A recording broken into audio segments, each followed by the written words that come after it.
This is going to be your review for your test that covers section 7.1 to 7.5. First ones that we're looking at, we're just solving. So these are coming from like section 7.4, section 7.4, 7.5, those. For 29, we have 2 times sine x plus 1 is equal to 0. We said before that sine is what variable? Y. So we can rewrite this, if you'd like to start with, as 2y plus 1 is equal to 0. So that way it makes it a little bit easier, and you solve for that y. We would move the 1 over by subtracting it from both sides. And we get 2y is equal to negative 1. Then you would divide each side by the 2.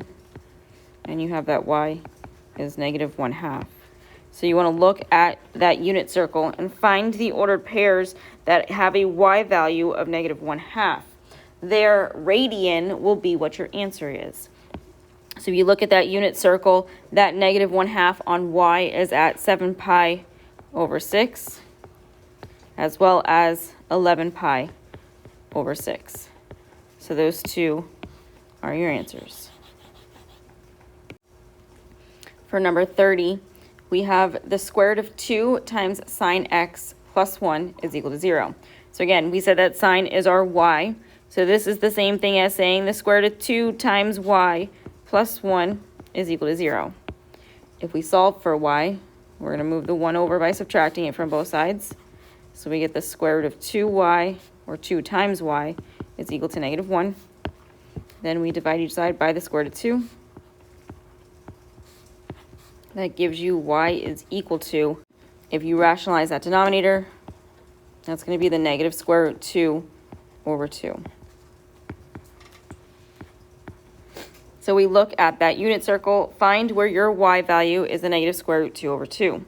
That gives you the radian of 5 pi over 4 and 7 pi over 4.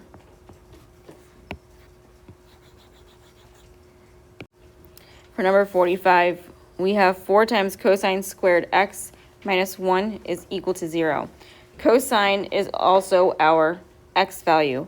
So if we wanted to rewrite this to be 4 times x squared minus 1 is equal to 0, we could. In this case, we are going to move the 1 over to start. So we'll add it to both sides. This gives us 4x squared is equal to 1. Then we're just going to divide each side by the 4. And that gives us x squared is equal to 1/4. We don't want x squared, we want x. So we're going to take the square root of both sides. Remember, when you do that, you put the plus or minus in front of your answer. The square root of 1/4 is 1/2. So you're looking for the radians that are positive 1/2 for x and negative 1/2 for x. So that means we are going to have that pi over 3. The 2 pi over 3, the 4 pi over 3, and the 5 pi over 3.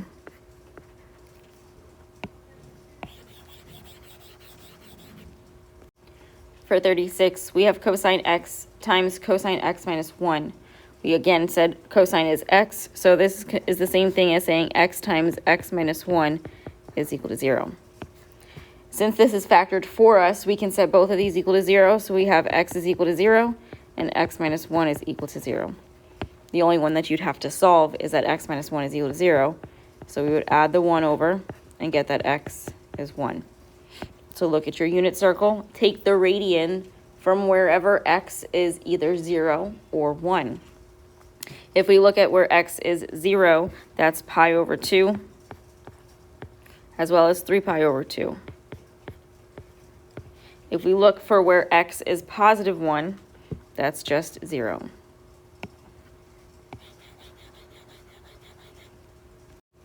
For number 37, we have tangent x plus the square root of 3 is equal to 0.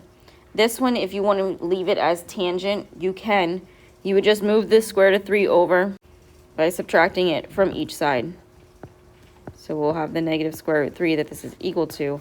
So you're looking at where is tangent equal to the negative square root 3.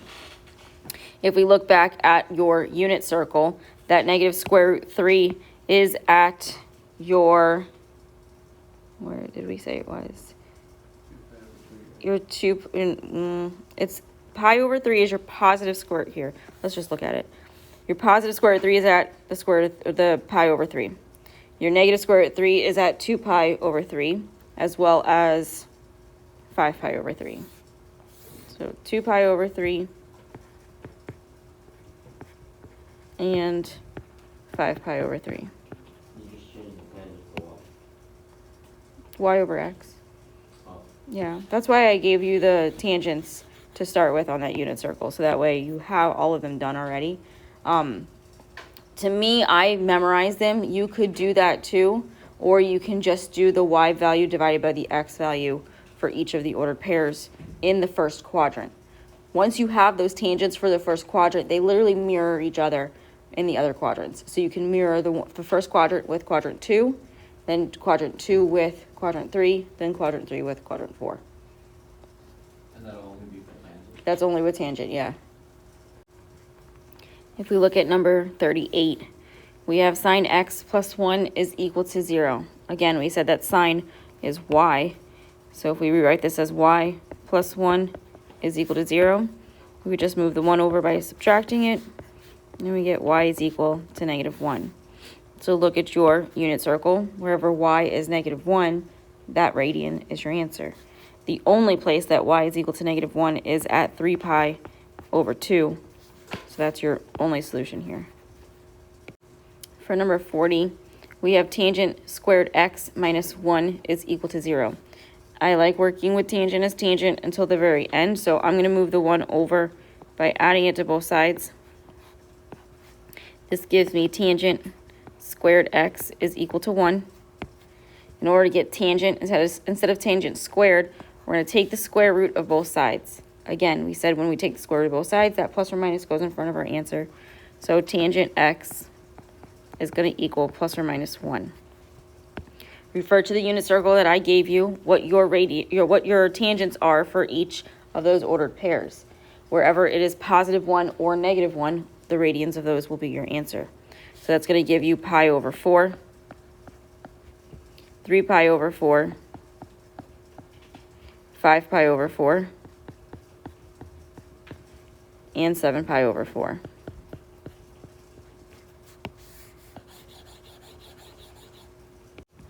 For 42, we have 2 sine squared x is equal to 2 plus cosine x. Our simplest trig function here is the cosine, since it's not raised to the second power.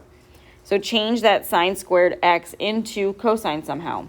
If you take a gander back to those Pythagorean identities, sine squared x is equal to 1 minus cosine squared x.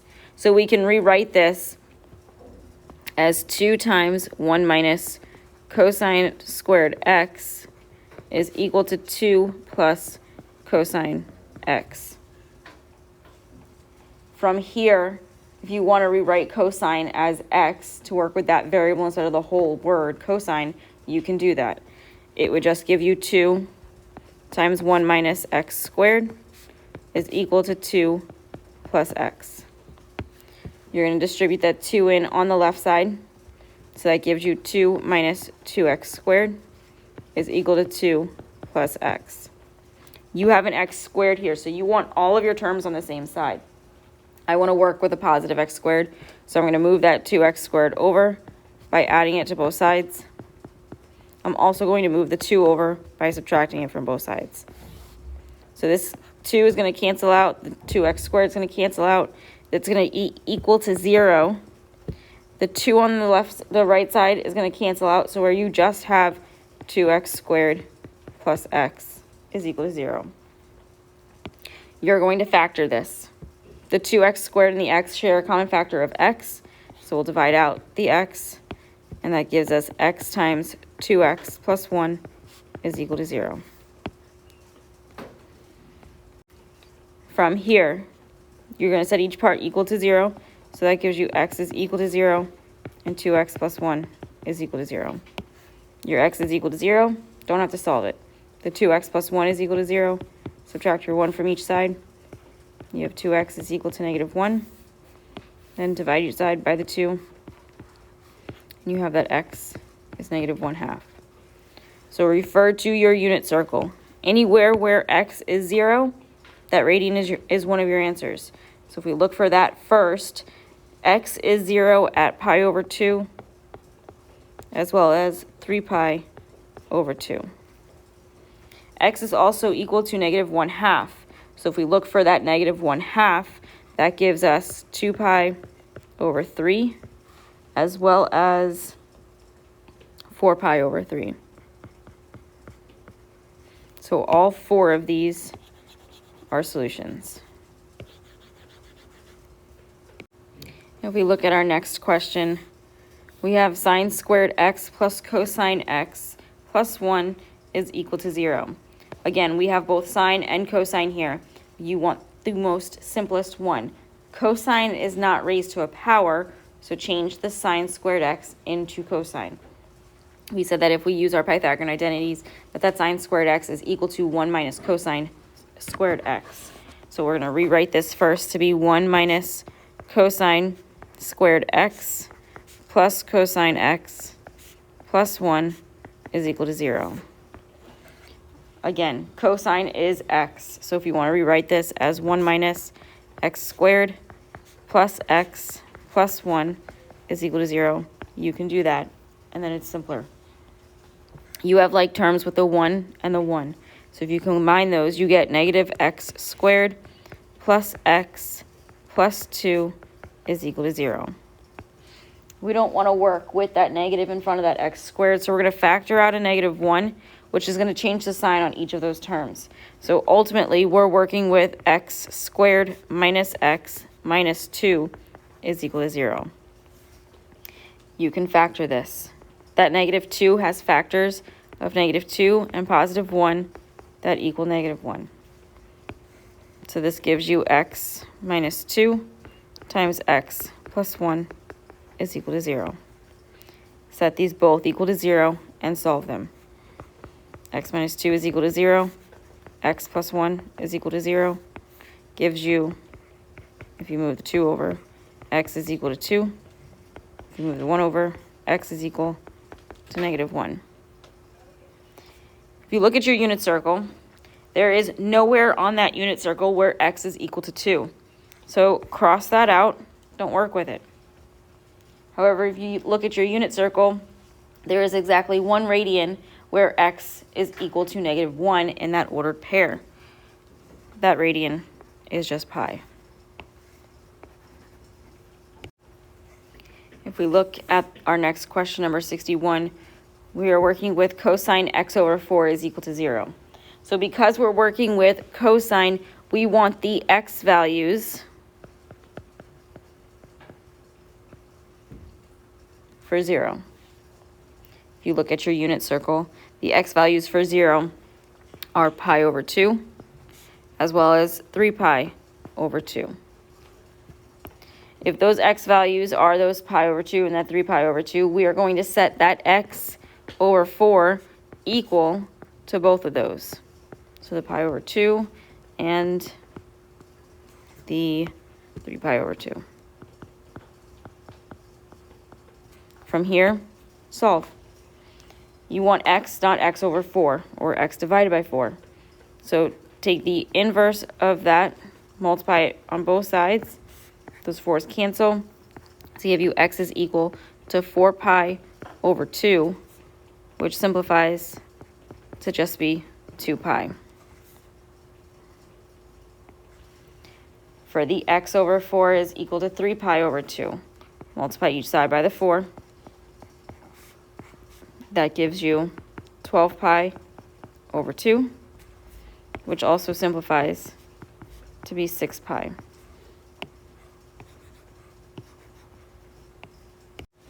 If we look at our next example, we have sine x over 2 is equal to 0. So sine works with your y values.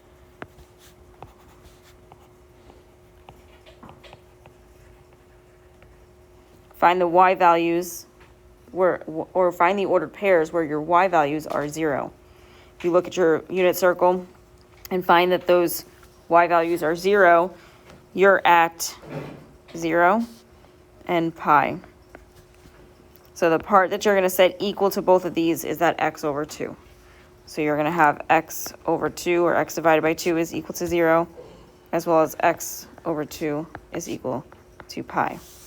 That pi is also pi over 1. Same thing with a 0, 0 over 1.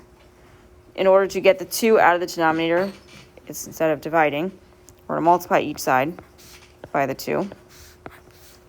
We get that x is 0, and x is 2 pi.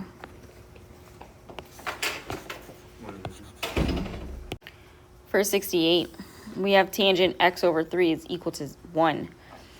So we're looking for tangent, where your tangent, or all of the ordered pairs that give you 1 if you find the tangent. For your unit circle, your tangent is 1 at pi over 4, as well as 5 pi over 4. So we're going to take that x divided by 3 and set them equal to both of these and solve for the x. So that gives us x divided by 3 is equal to pi over 4, as well as x divided by 3 is equal to 5 pi over 4. Get the 3 out of the denominator, move it over. We're going to multiply each side by 3. So x is going to be 3 pi over 4. Do the same with the other. That gives us 15 pi over 4.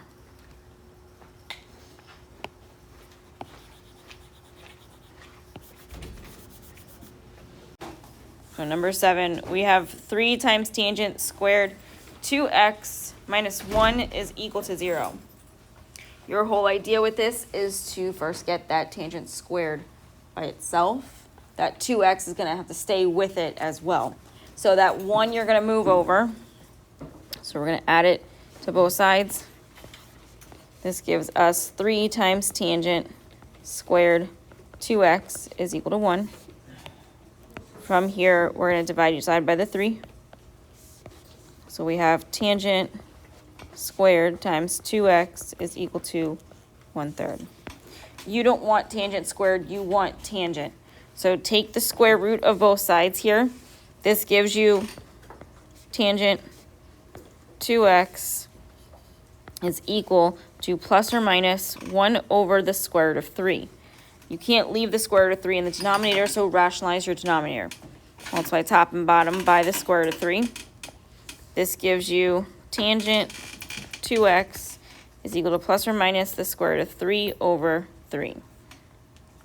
Look at your unit circle. We did on the other day, look at where what your tangents are, at least for that first quadrant, and then we said to mirror over all of your tangents. So find the tangents that are the square root of 3 over 3 and the negative square root of 3 over 3. You should have 4 different radians for this. So this is going to give you pi over 6. It's also going to give you 5 pi over 6, 7 pi over 6, and 11 pi over 6. These all 4 are going to be set equal to what's with the tangent, which is the 2x. So we're going to have 2x is equal to pi over 6, 2x is equal to 5 pi over 6, and 2x is equal to 7 pi over 6, and 2x is equal to 11 pi over 6. So from here, we're just going to solve each of these for that x. So the 2x is equal to pi over 6. We're going to multiply each side by, divide each side by 2. So we're going to have pi over 6 times 1 over 2, which gives us pi over 12. That's one of our solutions. We got to get the other 3.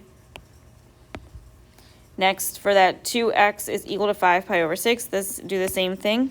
Divide each side by the 2. So x is going to be 5 pi over 6 times 1/2. which gives us 5 pi over 12. Next, we have the 2x is equal to 7 pi over 6. So divide each side by the 2. And we're going to do x is equal to 7 pi over 6 divided by 1/2, or sorry, times 1/2, which gives us 7 pi over 12. And lastly, we divide the next one by 2. So we'll have 11 pi over 6 times 1 over 2, which gives us 11 pi over 12.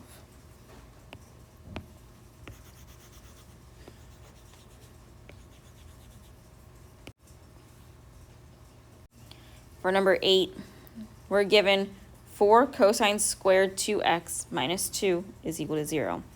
For this one, we're going to move your 2 over first, so we're going to add it to both sides.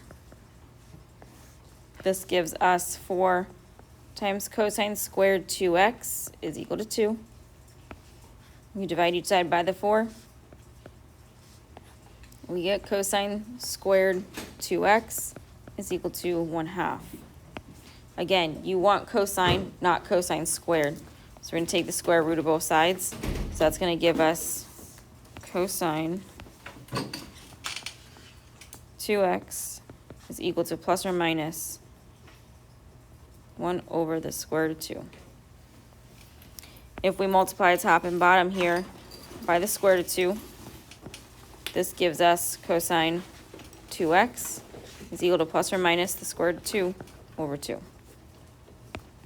From here, you want to use your unit circle, find where your cosine, the x value, is the square root of 2 over 2 and the negative square root 2 over 2.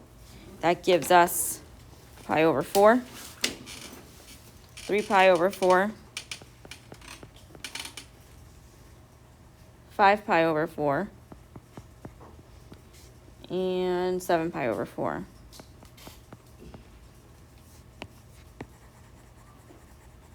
We're going to set all of these equal to that 2x.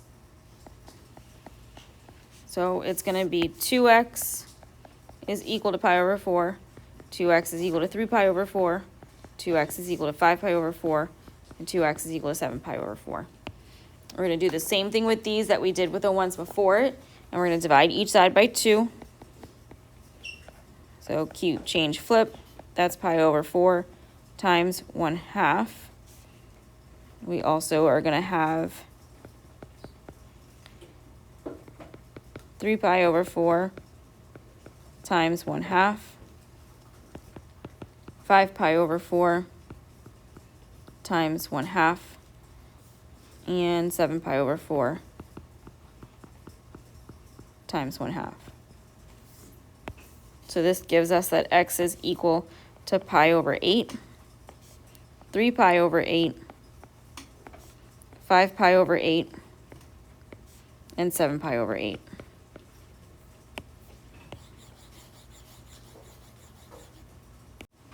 For number 9, we have 2 sine squared x minus sine x minus 1 is equal to 0. We said before that sine is also equal to what variable? Y.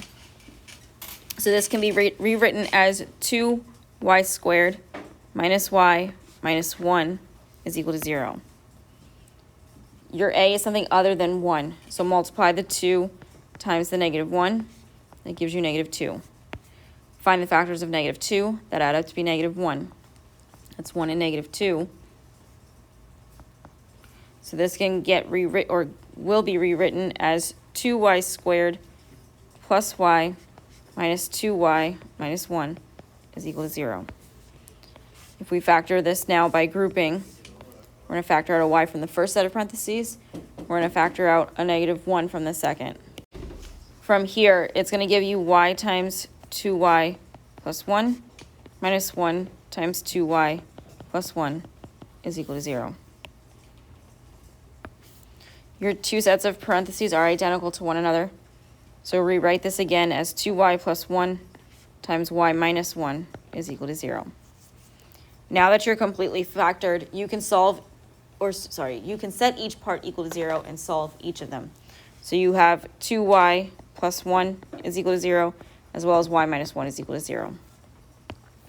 Your 2y plus 1 is equal to 0. Subtract your 1 from both sides. You get 2y is equal to negative 1. Then divide your side by the 2. So you have that y is negative 1/2. For the other, you can just move the 1 over by adding it to both sides, and you have that y is equal to 1. So you're going to look for your y values within these ordered pairs on your unit circle for two different values. One that's negative 1/2, the other that's positive 1. So if you look at the negative 1/2 for your y values from that unit circle, you are going to have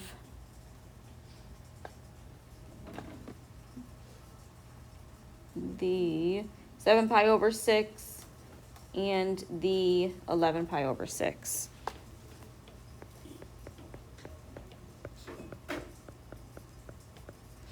If you look for where y is positive 1, that's at that pi over 2.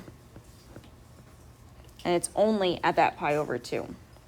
So those 3 radians are your answers for this question.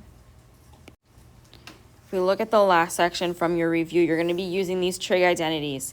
Remember, your reciprocal identities and your Pythagorean identities you're going to need. So for example 1, you have tangent x over sine x. Rewrite this as a division problem. This is division. Tangent, we know, is or sine x over cosine x. If we put this into a division problem, we just have sine x over cosine x divided by sine x over 1. If we keep change flip, that gives us sine over cosine times 1 over sine. What happens with your sine? They cancel out since they are diagonal from one another, and they turn into 1s. So this is just 1 times 1, which is 1, over cosine x times 1, which is cosine x. We don't really want to end with a fraction, so turn this into like a whole number part. What is 1 over cosine equal to? Secant. So this is just secant x. For number 2, you have cosine theta times secant theta all over cotangent theta. Again, your fraction bar means division. So you can rewrite this as you write it in terms of sine and cosine as a division problem as well. The cosine theta you can keep as cosine theta. If you want to put it over 1, you can do that too. Your secant theta, we said, is equal to 1 over cosine theta. And cotangent theta is not 1 over tangent, it's what over what in terms of sine and cosine. Cosine over sine. Multiply within that set of parentheses first, because that's everything that's from the numerator. Work with the numerator before you divide. Cosine over 1 times 1 over cosine is just what? Cosine over cosine, which is 1. 1 divided by cosine theta over sine theta, if we keep change flip, turns into 1 or 1 over 1 times sine theta over cosine theta. This is just sine over cosine, right? Sine theta or sine x over cosine theta or cosine x is equal to what? Tangent. So your answer is just tangent theta. For number 3, we have secant squared x minus 1 over secant squared x. I don't know how many of you on your quiz, if you had something similar to this, whether it was sine squared x minus 1 over sine squared x, canceled out that trig function. You can't. The top, the 1 is attached to that secant squared x. The bottom doesn't have a minus 1 with it, so they are not exactly the same. So you cannot cancel them out. You have to separate this into something else. Secant squared x minus 1, if you look at your Pythagorean identities, is equal to tangent squared x. So this top is equal to tangent squared x. The bottom, that's secant squared x, we said earlier that secant is 1 over cosine, so that would be 1 over cosine squared x. Write it as a division problem.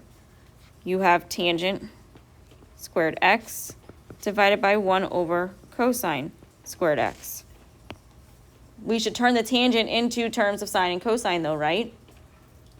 So this is going to turn into sine squared x over cosine squared x divided by 1 over cosine squared x. If we keep change flip, that gives us sine squared x over cosine squared x times cosine squared x over 1. What simplifies? Cosines. So they turn into 1s. So sine squared x over 1 times 1 over 1 is just sine squared x. For your last question, you have 1 over sine theta over cosine theta plus cosine theta over 1 minus sine theta. You cannot simplify these. The 1 minus sine theta is not 1 minus sine squared theta, so you cannot turn it into anything. What is your least common denominator since you are adding these two fractions? Multiply cosine and 1 minus sine.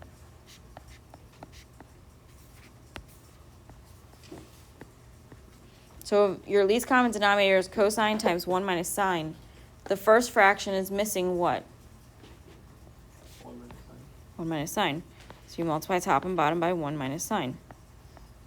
The top, you need to put in parentheses, and multiply it by 1 minus sine. Second fraction, what are you missing from that denominator? Cosine. So top multiplies by cosine. Multiply these out. If you need to FOIL, FOIL. I'm going to write this as one fraction. So it's all going to be over your least common denominator. The top, if we work with the first fraction's numerator, you have 1 minus sine theta times 1 minus sine theta. 1 times 1 is 1. 1 times negative sine theta is negative sine theta. Negative sine theta times 1, negative sine theta.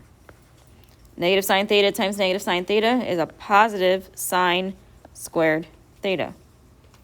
We have addition in between the two, so we're going to keep it addition. And we're going to multiply your cosine theta times cosine theta, which is cosine squared theta. This all goes over your least common denominator, which we said is cosine theta times 1 minus sine theta. Simplify the top. You have like terms with the the negative sine theta and the negative sine theta. So a negative 1 plus a negative 1 gives you negative 2 sine theta. So it's 1 minus 2 sine theta plus sine squared theta plus cosine squared theta. What do we say using our Pythagorean identities that cosine squared theta is equal to? 1 minus sine squared theta. Exactly. So we're going to change out that cosine squared theta to be 1 minus sine squared theta. This is all over cosine theta times 1 minus sine theta. Again, on your numerator, combine your like terms. Your 1 and your 1 are like terms. They give you 2. The 2 sine theta doesn't add up or anything with another sine theta. So this is going to just be 2 sine theta. Then you have sine squared theta minus sine squared theta. Those are like terms. They are also opposites, so they cancel. So this 2 minus 2 sine theta is all over cosine theta times 1 minus sine theta. Can you do anything with the top of this? The 2's don't cancel, they factor out. So that's going to factor to be 2 times 1 minus sine theta. And it's all over cosine theta times 1 minus sine theta. From here, does anything cancel out? Is anything the same on the top and on the bottom? The 1 minus sine thetas are, so those cancel out, and you're just left with 2 over cosine theta. You cannot do anything else with this, so that is what this simplifies to.